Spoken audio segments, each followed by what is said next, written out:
Hi, everybody. I'm Dr. Bill Auxier. Welcome to this presentation titled What Rural Health Leaders Are Saying. Today, there's two of us with you and my colleague, Sydney Grant. Sydney, you want to introduce yourself? Hi, everybody. My name is Sydney Grant, like Bill mentioned. I'll be jumping in and out during our presentation today as we walk through some information about the podcast and more.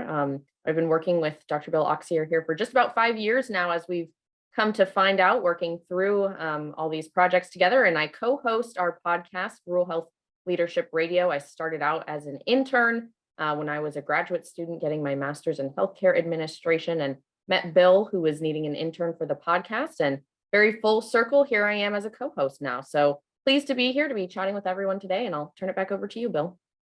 Thank you, Sydney. And I am Dr. Bill Auxier. I am an award-winning best-selling author. I am a husband, a father, a grandfather of 5 grandchildren, but I'm very proud of all that. And I'm proud of the work that Sydney and I do together with rural health leaders around the country. We both run the National Rural Health Association's rural hospital certification programs. We also have our own company, Auxier Group, where we work with rural health leaders around the country. I just retired as a professor at the University of Maryland's Global Campus, where I taught in graduate school for several years. But I want to focus all my attention on rural health leadership.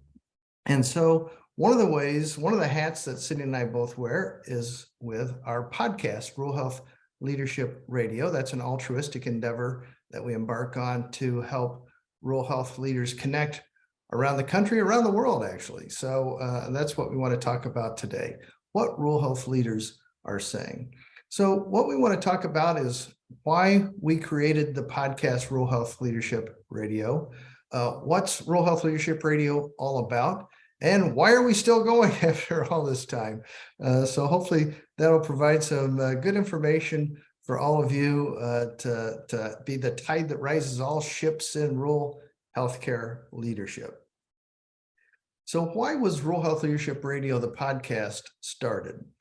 Really, there's 2 categories of reasons: personal reasons as well as national reasons or mission reasons, whatever you want to call that. But let's dive into the personal reasons first.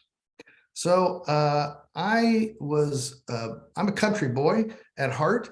Where I was born was in a small town, McLeansboro, Illinois, and our town has the town sign has the population, and I always get a kick out of when rural towns do that. 10,000 people in the entire county. Southern Illinois, a lot of people don't realize how far south Southern Illinois goes, but the southern end of Illinois is where the Mississippi and Ohio rivers come together. Where I grew up in McLeansboro is further south in Louisville, Kentucky. Everyone speaks with a southern twang. My wife says when I tell childhood stories, I break back out into that southern twang. But that's where I grew up. That's where my parents were from, that county. And it's a very rural area. As a measuring stick, Sydney and I always like to use the measuring stick. How close is the nearest Walmart? Well, the closest Walmart to McLeansboro is about 40 miles away. So this is my family. I'm the handsome guy with the buzz cut on the right with the plaid jacket on. That's my mom and dad, my older brother and sister, and then my younger brother on the far left. So mom and dad, they both were high school graduates, but that's where their education ended. Mom was a stay-at-home mom before that terminology was created. That was just kind of the norm where we grew up.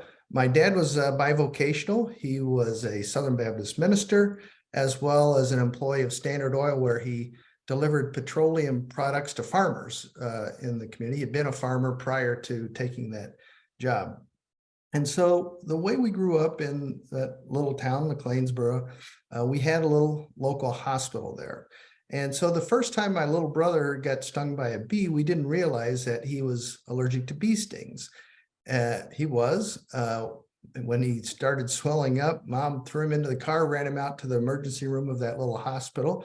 They gave him a shot and everything was fine. If we'd had to drive to the next town over, we might have a different family story to tell. My dad, when he retired from Standard Oil, he had a unique, I don't know how people are in your communities, but Dad kind of took up an interesting hobby. He cut wood. He didn't sell it or anything, but he had a chainsaw and he had a farmers, all these farmers he knew would let him go and cut dead wood up. So he cut wood, and sometimes he would come home with back pain and he would press his back up against the door frame till the back pain went away, until one day Mom came in and she could tell something was wrong. And she said, "What's wrong?" She said, "Well, that back pain isn't going away. In fact, it's getting worse." And Mom did her beautiful routine of throwing him in the car and driving him out to the ER of that little hospital. Lo and behold, he was having a heart attack. And he'd been having smaller heart attacks all this time without realizing it. But this was a big one. So that little hospital, they stabilized him. And then when they could, they had him transported to a larger hospital that could take better care of him in a larger community about an hour and a half away. But thank goodness we had that small rural hospital to take care of Dad, because in that situation, we might have a different family story to tell if it weren't there. And then finally, I wanted to share with you about my mom. My mom was diagnosed with ovarian cancer. And by the time it was diagnosed, it was too late to do anything. So basically, she lived the last several weeks of her life in the little hospital in our hometown. And we knew she wasn't going to get out of the hospital. She knew she wasn't going to get out of the hospital. And the folks from the local church knew that Mom liked gardening. And they went to the CEO of the hospital. And they asked him, "Do you mind if we plant some flowers and bushes and stuff outside of Elsie's hospital room so she can see these plants through the windows?" And the CEO said, "Yeah, that's fine. Go ahead and do that." And so in the Mom's final days, she got to see some things that were very important to her. And I guarantee you that would not have happened in a large urban hospital. So just the impact it had on my family is one reason why I'm adamant about doing everything I possibly can to help rural hospitals survive and thrive. I'm sure many of you have similar personal stories as well. But when I was 17 years old in high school, I, for some reason, had this feeling that I wanted to get a job in healthcare. I didn't want to be a doctor. All the doctors I knew worked too many hours. Plus, I didn't think I was smart enough to get into medical school. So somewhere in my youthful brain, this pragmatic gene popped up and said, "Why don't you go out to the local hospital and apply for a job and see if they'll hire you?" No one was more shocked than I when they said, "Yes, we will hire you." I'm the handsome guy in the back with the glasses and the long blonde hair. This is a class that all the nurses' aides took from a physical therapist who came from a neighboring town on proper body mechanics and moving patients around. But that gave me my first job in healthcare when I was a senior in high school. And it introduced me to so many wonderful options that I never even knew existed. And I've been in healthcare ever since I was 17 years old. So not only did that little hospital take care of my family, it started my career. I went on to become a CEO. And so even though my wife doesn't like it when I say this, I worked my way literally from the bottom to the top. It just happened to be someone else's bottom from all that bedpan duty those nurses made me do at that hospital.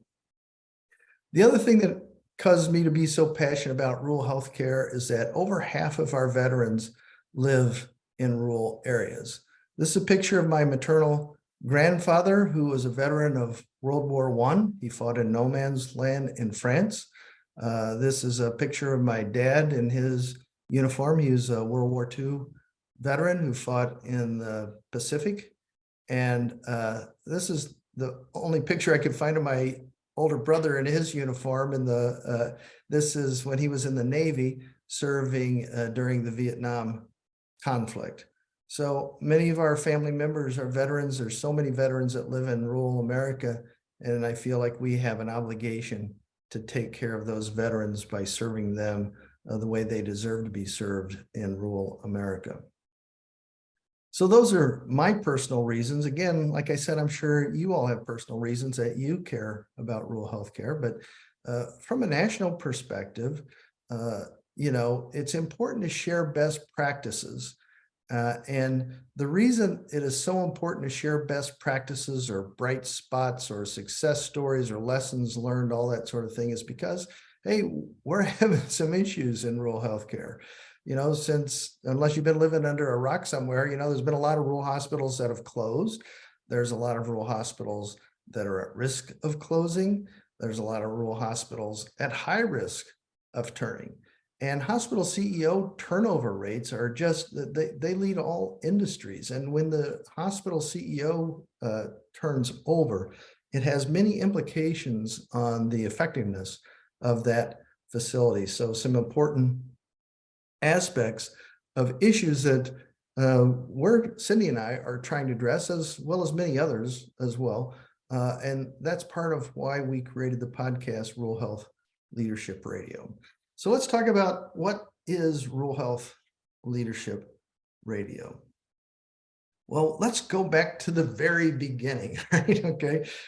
So in the beginning, I was focusing on leadership, and I was starting to focus on leadership exclusively in rural healthcare. And I was doing a study. My wife and I had just moved to Florida after we raised our kids in a rural area of northern Michigan, and moved to Florida. And that's when I really wanted to focus on rural healthcare leadership. And so I started calling up on the phone the CEOs of rural hospitals around the state of Florida, just trying to get a feeling of what their challenges were. My goal actually was to write a research paper, a qualitative study on issues that rural health leaders were facing. But in that process, I had a phone call with the CEO of Hendry Regional Hospital, R.D. Williams. And so when I asked R.D. about some of the challenges that he faced, he said, it's almost like hospital leaders, we keep secrets from each other. We don't really share what we're doing that's working. We don't share what we're doing that's not working. So he said, I wish there was an easy way to share that information and it didn't cost anything. He says, because you can go to conferences and that sort of thing to get that information, but that usually costs time and money, and I don't always have time or money. So I wish there was an easy way of sharing that information, and not only easy, but it didn't cost anything. And I have to admit, in my head, I'm thinking, well, sure, yeah, we all want value without having to pay for it. How in the heck are you going to do that? So the next day I was going out for a run, listening to one of my favorite podcasts, when all of a sudden this light bulb went off. And I thought, holy cow, I wonder if anybody's doing a podcast on leadership in rural healthcare. That was one of the quickest runs home I ever made. And I Googled it. I couldn't find anything. And so the next day, Rural Health Leadership Radio was born. And RD, he was episode number 5 when Rural Health Leadership Radio was launched. So I did launch the podcast on July 26, 2016, episode 1. Episode 1 was just me telling my story about why I was passionate about healthcare, similar to what I've shared with you today, and why it was so important and why I created this podcast. And so for that first episode, we had a total of 13 downloads. Okay. So 13 downloads may not seem like a lot to you, but I was ecstatic. I was ecstatic that there were 13 downloads. Why? Because I don't have that many people in my family. So I knew somebody other than a family member had downloaded that first episode. So I was off to the races. Somebody other than family members had downloaded that first episode. And so for the next 2 episodes, I actually interviewed the same person, Mayor Adam O'Neill, from a small town in North Carolina whose hospital had closed. Mayor O'Neill is a very passionate speaker and a great storyteller, and it went so long I didn't want to edit it, so I just but I do try to limit each episode to about 30 minutes. So what I did is I just made 2 episodes out of it, but launched them both on the same day. And so we were off to the races, so to speak. And you remember that hospital where my mom was a patient, where the CEO allowed the church folks to plant the bushes and flowers and stuff outside of mom's room, one of my heroes, Randy Daubie.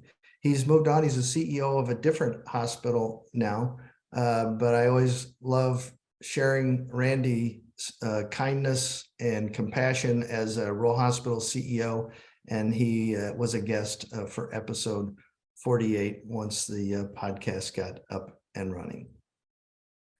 So I thought that as we continued on, I needed help.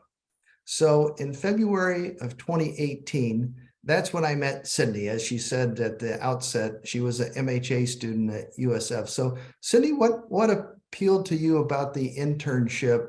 Why did you want to do your internship with Rural Health Leadership Radio? Yeah, that's a great question, Bill. One of my favorite questions to answer because truthfully, when the opportunity came up, it was at a time where, of course, maybe most people are familiar when you're getting a master's degree or in graduate school, you need an internship as part of your course requirements. So not to say that I did it for a course requirement, Bill, but that was part of the nudge there. But that's how everything, got started, was seeking out for that internship. And when this opportunity came up, I thought that's very different, very, very different from any of the other options that were presented to me. Not to say that those options weren't good, but this was just simply different. And I've always had this knack for wanting to do something different. And then along with that, I knew it was going to make a difference. So doing something different that actually made a difference really spoke to me. And then on top of that, in my coursework, rural healthcare was not a subject that we studied. I didn't even know there was a thing termed rural healthcare. I had even professors who didn't know rural healthcare was a thing, and that just didn't sit right with me. And so, as everybody may know by now, once I started with Bill in 2018, he hasn't been able to get rid of me just yet. So I'd say it was certainly the right choice for me, but it was something different, something that made a difference, and something that really mattered to me. So it spoke to me then and speaks to me now and will in the future. So I'm looking forward to speaking to that as well. So thanks for letting me share that story, Bill. Of course. Well, I'm glad you said yes. So I'm glad it worked out. So as time moved on, we were honored to receive the National Rural Health Association's President Award for our work of Rural Health Leadership Radio, sharing stories. Sydney was there to share in that presentation as well. So that's all stuff that made us feel good, that's for sure, on what we were doing and the mission we were trying to accomplish. And I thought it'd be kind of fun to just do a quick review of our top 10 episodes, our most listened to episodes since the beginning of time. That's one of the beautiful things about a podcast is you can go back and listen to any episode anytime you want. And so as time goes on, some of our episodes get more and more downloads, more and more listens. And so just to do a quick review of our top 10, Sydney, you want to take the first one? Yes, absolutely. So starting at number 10 is episode 276, which was our conversation with Jerry Kayer. And we met Jerry through NRHA's rural hospital certification programs that Bill and I run. Jerry is from Lewis County Health System in New York. Believe it or not, there is rural New York. I know that one is a little surprising to some people, but it's there, it exists. And Jerry talked a lot about COVID, implications COVID had on staffing, on their service line offerings. He had to make some hard decisions there with his community. And he ended up talking about it all on NBC Nightly News. So that's number 10 with Jerry Kayer to start off our list. Thank you, Sydney. And number 9 is episode 269, a conversation with Dr. Matt Buckman.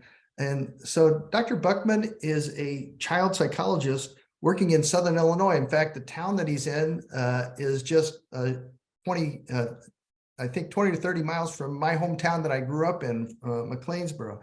And it's so unusual for a rural community to have a child psychologist at all. And so it's a wonderful thing that Matt is doing in Southern Illinois. I think we all know childhood trauma has an impact that lasts a lifetime. So what Matt and his team do, they do trauma-focused treatment and trauma-informed care. And that is so often lacking in rural America. He's done an awesome job coordinating things with law enforcement in different rural communities, so that sometimes instead of arresting people, they get them to the treatment that they need. So Matt Buckman and his team doing incredible things in my home stomping ground, Southern Illinois, a true treasure of service in Southern Illinois.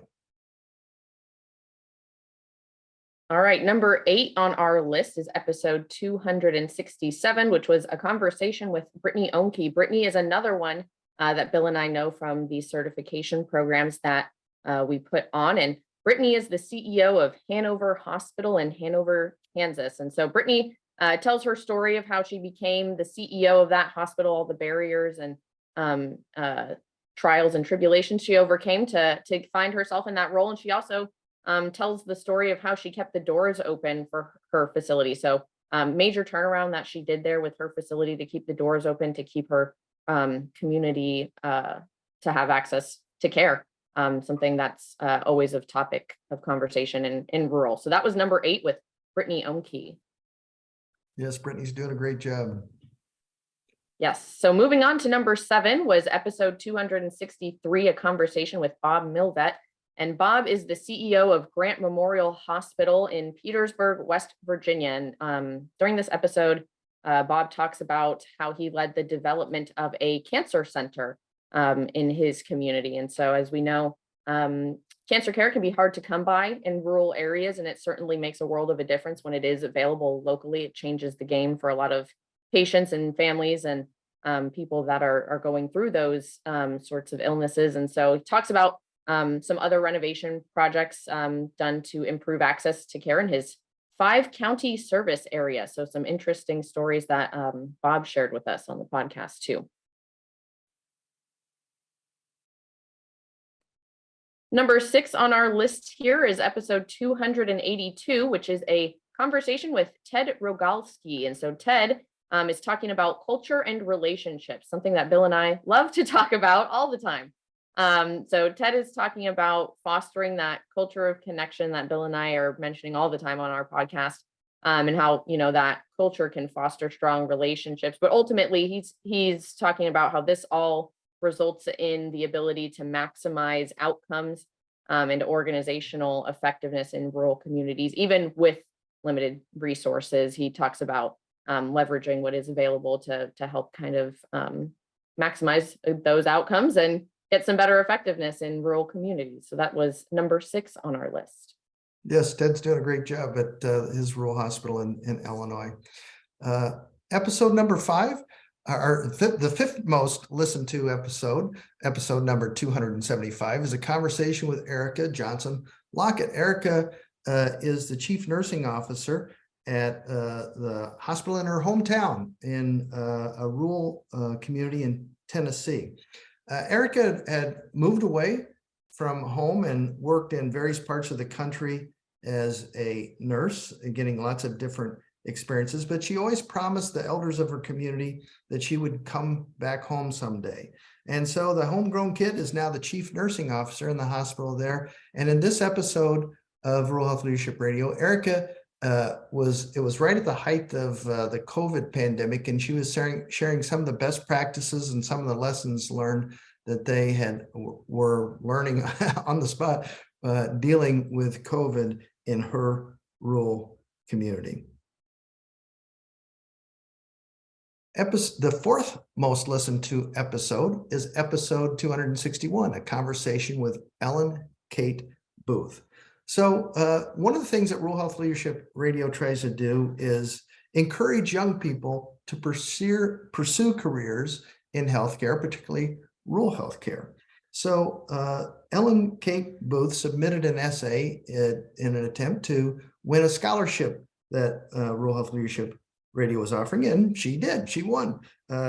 She was the recipient of the Rural Health Leadership Radio Earl Bartholomew Scholarship, named on behalf of my wife's maternal grandfather, who was a true pioneer in his time.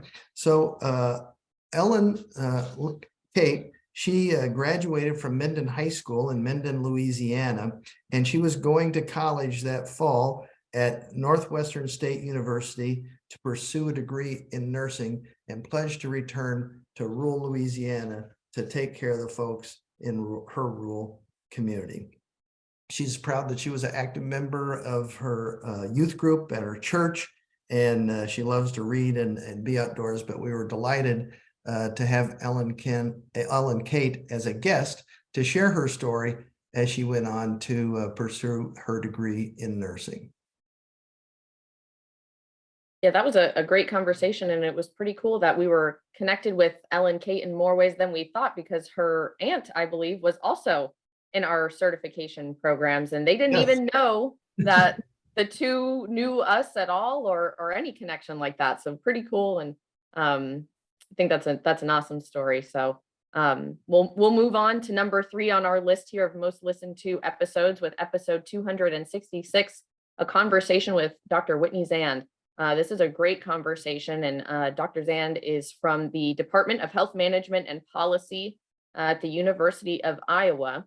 And during this episode, she also talked about cancer care. I know we already mentioned that on our list, but it's here again. And so she talks about the challenges of providing cancer care in rural America. Like we talked about, there's some big barriers to getting that care, whether it's availability, access, being transportation, or anything like that. There's quite a few challenges to getting that care one way or another. And so during this episode, she shares some of the best practices and activities and things that she's doing to try to minimize those barriers to cancer care. So great conversation with Dr. Whitney Zand for number 3 on our list. And coming to number 2 on our list here, we have episode 265, a conversation with Joanne Preston. So this is an interesting conversation we had as well. Joanne is the author of Lead the Way in 5 Minutes a Day, Sparking High Performance in Yourself and Your Team. She joined us on Rural Health Leadership Radio to talk about just that. So some of the leadership best practices that she shares in her book. She talks about becoming a more effective leader bit by bit, and she shares her story as well as the work that she does as the Workforce and Organizational Development Senior Manager at the Rural Wisconsin Health Cooperative. So fascinating conversation with Joanne Preston. Thank you, Sydney. And our most listened to episode as of yesterday was episode number 283, a conversation with Dr. Emma Watson. So when you think about rural healthcare, you may not think about Scotland, right? But Scotland has some very rural areas that deal with a lot of the same issues that we deal with here in rural America. So Emma is the executive medical director of NHS Education for Scotland, which that's the organization charged with commissioning and delivering undergraduate and postgraduate medical education in Scotland. So prior to that, she was the deputy medical director at NHS Highland and held a clinical leadership position for 4 acute care hospitals, and 3 of them were small rural hospitals. And she was also a senior medical advisor in the Scottish government. Now, Emma was awarded the 2020-2021 UK Harkness Fellow in Healthcare Policy and Practice, and came to the US to do a study looking at best practices in rural hospitals that were doing exceedingly well. And we have her as a guest on another episode where she shares the results of her study. But it's fascinating to know that the number 1 most listened to episode in our podcast is from a provider from Scotland. And so it's interesting too, if you look back at the top 10 episodes, 4 of those guests were CEOs of rural hospitals. 2 of them were providers. 1 was a chief nursing officer. 1 was a high school graduate or high school college student, I guess. 1 was from academia, and 1 was an author. So just like our listening audience, our top 10 episodes reflect the folks that listen to Rural Health Leadership Radio. They come from everywhere, but they all share a passion about rural health. In the process of evolving as an organization, Rural Health Leadership Radio created this mission statement: to improve the world by engaging rural health leaders in conversations, learning, and research. And at first, that mission statement was improve rural America by engaging rural health leaders, but we changed it to improve the world by guests like Emma Watson from Scotland. And we've had other guests from Australia and New Zealand as well.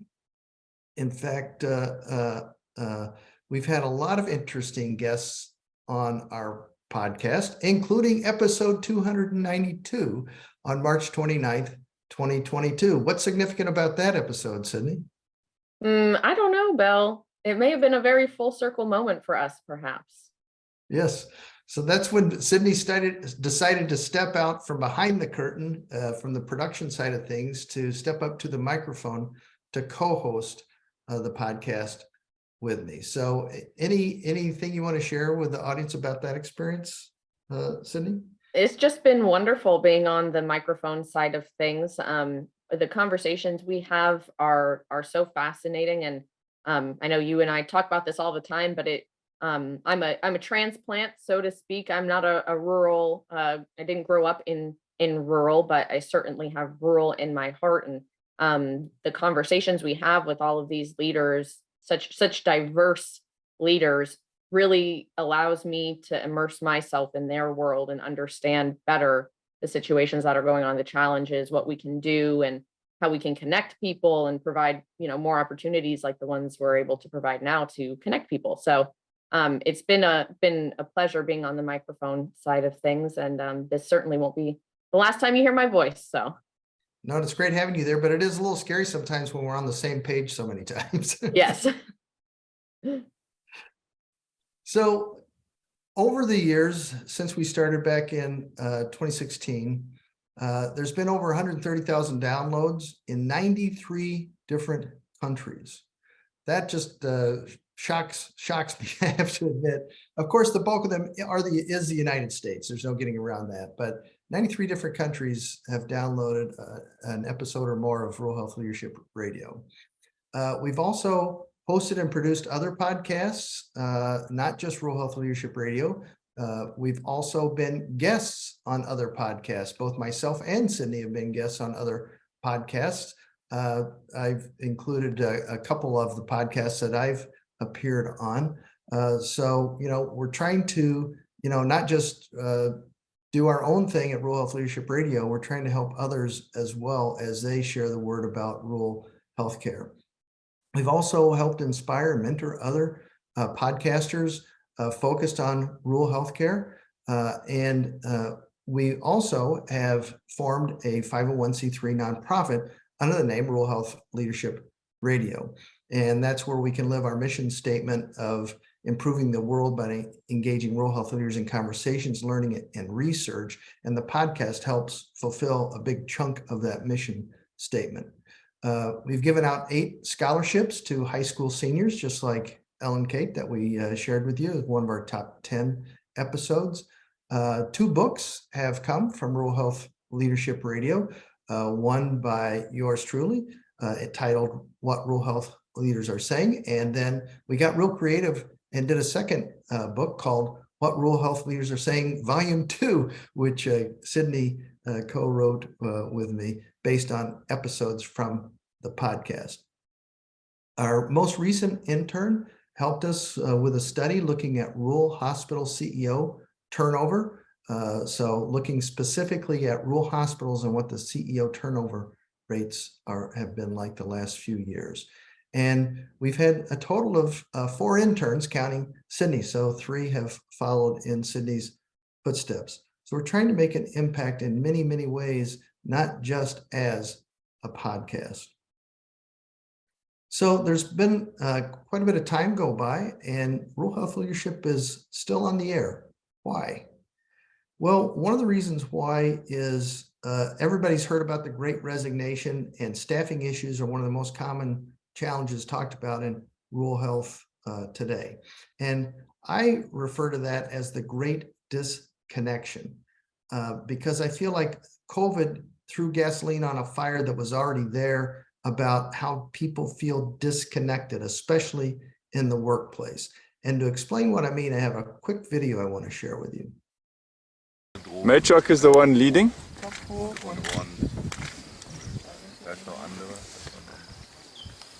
Ne? So, das ist die typische Drohgebärde. Ne? Den Kopf vorne hoch. There she comes.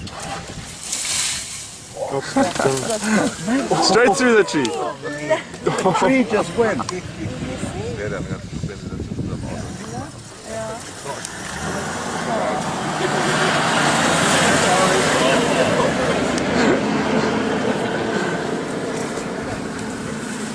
She's not gonna come at us. No, she's not going to come at us, guys.